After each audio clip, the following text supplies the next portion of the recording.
ب10 أيام بس العراقيين خلال فترة العيد صرفوا أكثر من 100 مليون دولار على السياحة الداخلية. إيه، 100 مليون دولار، مو تحويل خارجي، مو سحب عملة صعبة، كله داخل البلد. وهذا إذا فهمناه صح معناها الاقتصاد قاعد يمشي، بس الناس مو منتبهة عليه.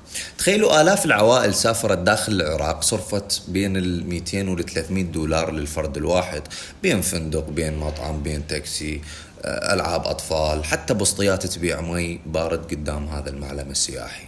هاي الفلوس راحت لهاي المطاعم الشعبية، للناس المحليين، للأسواق، أصحاب الكرنفالات، وكل دينار منها دار بعجلة اقتصادية أكثر من مرة. هذا يسموه بالاقتصاد تدوير محلي للدخل، يعني فلوس ما تتهرب ولا تنسحب، بس جاي تشتغل. والأجمل إنها جاية من جيوب الناس نفسهم، وكل دينار من هاي الفلوس تحرك أكثر من شخص بالسوق. يعني المواطن صرف، والتاجر ربح، والعامل اشتغل، والاقتصاد تحرك من غير لا قانون جديد ولا ميزانية إضافية.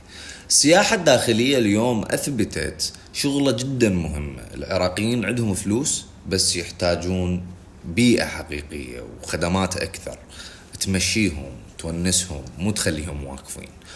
واحنا اذا نريد اقتصاد حقيقي لازم نشتغل على الموجود، مو نحلم به. عندنا اماكن اثرية، انهر، اهوار، مدن تراثية، وجبال، واسواق شعبية، وكل موقع اثري ممكن يصير تدور اقتصادية عملاقة. اذا عندنا 100 مليون دولار انصرفت خلال 10 ايام بمناسبة واحدة، ليش ما نهيئ بيئة تستوعب اكثر من 500 مليون على مدار السنة السياحية الوحدة؟ مع تحياتي، انا جاي اسائل لا اكثر.